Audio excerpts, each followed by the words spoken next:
to assess ligament stability at the elbow, I will first perform the valgus test, which is just the UCL and the MCL, which is for the primary test for the anterior band. So I'm going to go ahead and do is I'm going to bring my patient into about 20 to 30 degrees of elbow flexion. I'm going to stabilize at the humerus, and then I'm going to perform a valgus force. And a positive for that would be laxity compared to the uninvolved side, or medial complaint of pain. The other test I'll be performing is the varus stress test for the LCL. And what I'm going to go ahead and do is I'm going to stabilize, bring my patient into 20 to 30 degrees of elbow flexion, stabilize at the humerus, and then I'm going to perform varus stress. And then also a positive for that again is laxity compared to the uninvolved side, or radial complaint of pain. Okay, so the next test we'll be performing is the UCL milking maneuver. Primarily test the posterior band of the UCL. So what I'm going to go ahead and do is have my patient in 90 degrees of elbow flexion, forearm supinated, palm up. And then what I'm going to do is I'm going to stabilize at the elbow. And what I'm going to go ahead and do is bring her thumb down while performing a valgus force. And a positive for that test would be pain reproduction immediately. The next test I will be performing is the UCL moving valgus stress test. So what I'm going to go ahead and do is bring my patient into 90 degrees of shoulder abduction, and we're going to start in full flexion. Then I'm going to go ahead and support her arm. Then I will bring her into shoulder external rotation, which creates a valgus force, and then I will gradually extend her at the elbow with that external rotation. And so a positive for that test is pain in the shear zone, which is 70 to 120 degrees of elbow flexion. The next couple tests that I will be performing is to assess for lateral epicondylitis. So first, what I'm going to go ahead and do is I'm going to go ahead and keep my patient elbow in flexion, and I'm going to palpate at the lateral epicondyle. And so then I will have my patient in her forearm will be pronated, and what I'm going to have you go ahead and bring your arm up, and then that way, and then I'm going to apply resistance down. And a positive for that would be pain in the lateral epicondyle. The next one. So now I'll be performing the Mills test. So what I'm going to go ahead and do is palpate the patient lateral epicondyle. I'm going to go ahead and put her elbow into extension, forearm pronated, and then I'm going to passively flex her wrist. And a positive for that test will be pain at the lateral epicondyle. And so the next test I'll be performing is the Maudsley test. And what I'm going to go ahead and do is same thing. I'm going to have my patient relax her arm, palpate at the lateral epicondyle. I'm going to have you go ahead and just lift your finger up like that. And so I'm going to apply resistance at the distal end of her to her DIP. And a positive would be lateral pain on the lateral epicondyle. So the next test I'll be performing is the ulnar nerve compression at the cubital tunnel, which is called the elbow flexion test. So pretty much what I'm going to have my patient do is depress her shoulder, fully flex her elbow, supinate the forearm, fully extend the wrist, and then hold that position for 3 to 5 minutes. So patient, can you just go ahead and do this for me? And so I'll have my patient do this again for 3 to 5 minutes, and then I can synthesize the test by having my patient bring her arm into more of a abduction. And so a positive for this test would be numbness and tingling in the ulnar distribution of the forearm and the hand.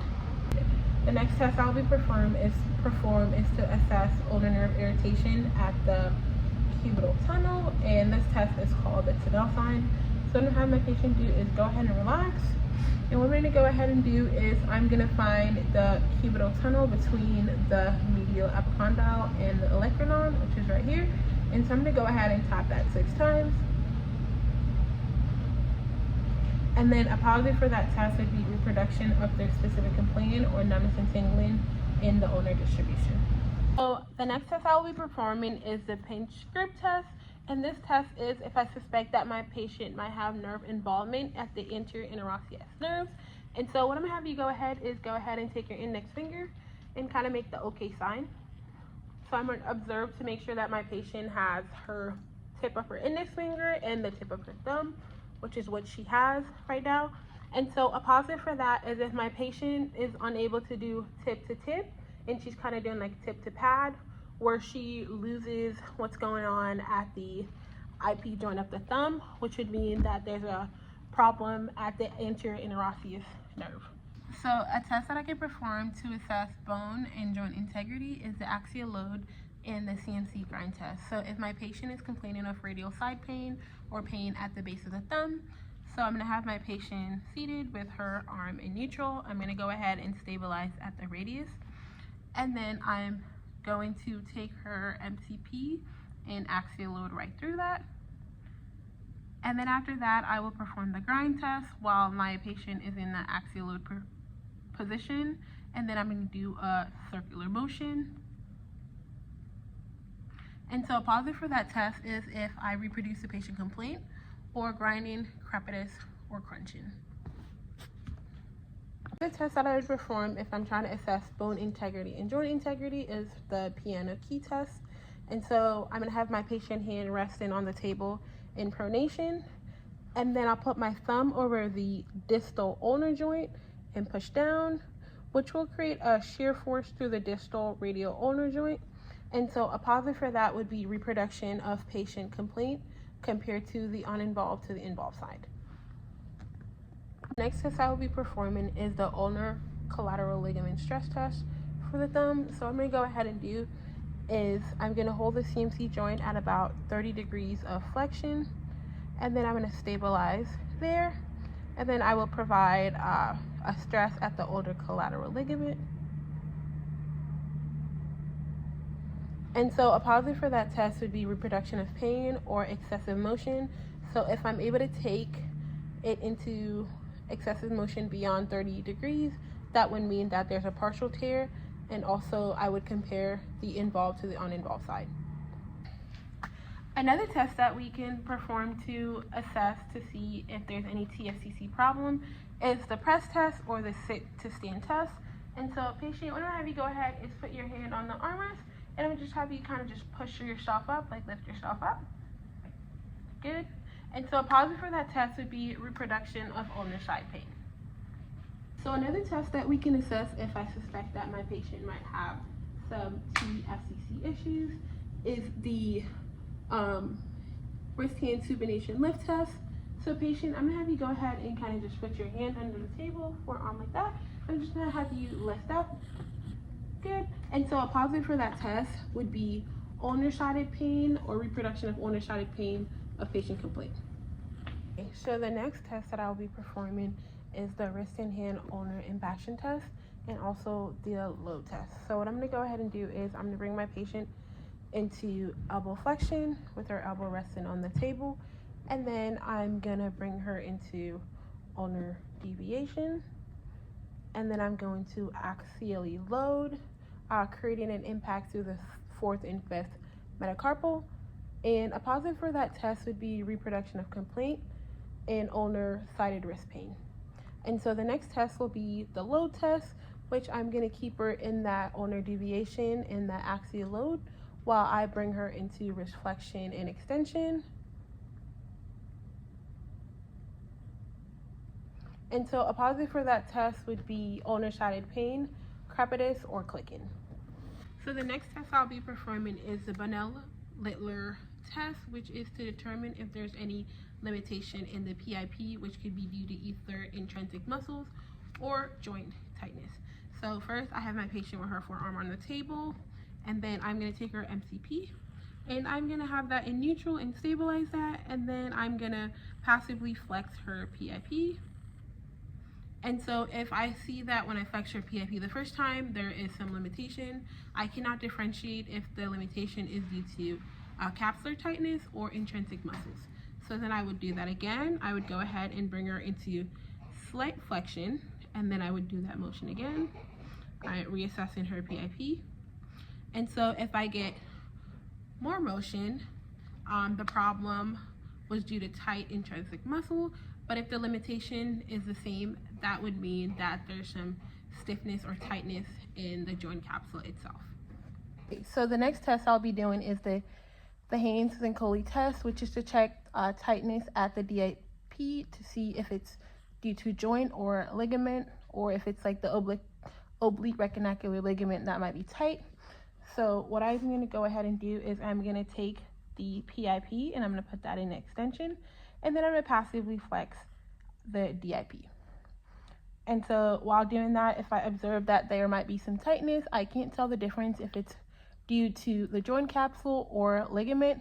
So I'll go ahead again and I'll put the PIP in flexion, and then I'll also go ahead and redo that motion. And so if increased flexion, there is due to limitation of the oblique retinaculus, and if the limitation is still the same, that would be due to joint capsule tightness. So the next test I'll be performing is the Finkelstein test, and this test is performed when or if I am concerned that my patient might have some de Quervain vein problem, inflammation, or tenosynovitis of the first extensor compartment. And so what I'm going to have my patient do is I'm going to have you go ahead and kind of make a fist and cover your thumb like this. So have your thumb like that, make a fist, and make a fist, good. And then what I'm going to go ahead and do, I'm going to passively bring her into maximal ulnar deviation. Okay, and so positive for that test would be reproduction of pain right across the snuff box or in that extensor compartment. So the next test I'll be performing is the phalanx test, and so this test is performed if I suspect that my patient might have some carpal tunnel syndrome going on. So what I'm going to have my patient do, I'm just going to have you take the back of your hand and kind of put them together like this. Good. And so I'll have my patient do this, stay in this position for 60 seconds, and to see if anything happened. And so a positive for this test would be if my patient has reproduction of numbness or tingling or pain in the median nerve distribution.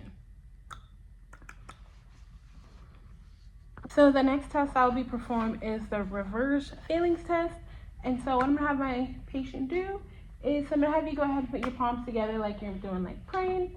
And then I'm gonna have you drop your hands down so you have that like maximum wrist extension. And so my patient's gonna hold this position for 60 seconds. And so a positive for this test, again, will be numbness and tingling or paresthesia or pain in the median nerve distribution.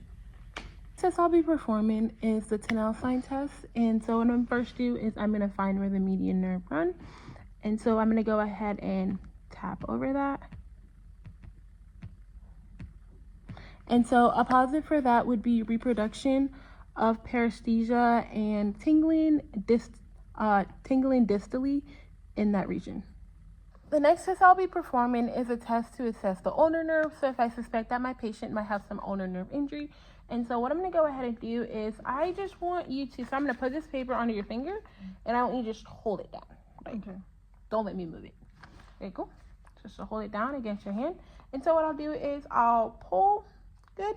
And so this was normal, but for abnormal, what I would see is if my patient is unable to hold that paper, so I would just like pull it out like that, or if my patient compensate where she is hyperextending at the CMC and then flexing at the IP joint. And this would indicate an ulnar nerve damage, and the patient would be compensating with the flexor pollicis longus.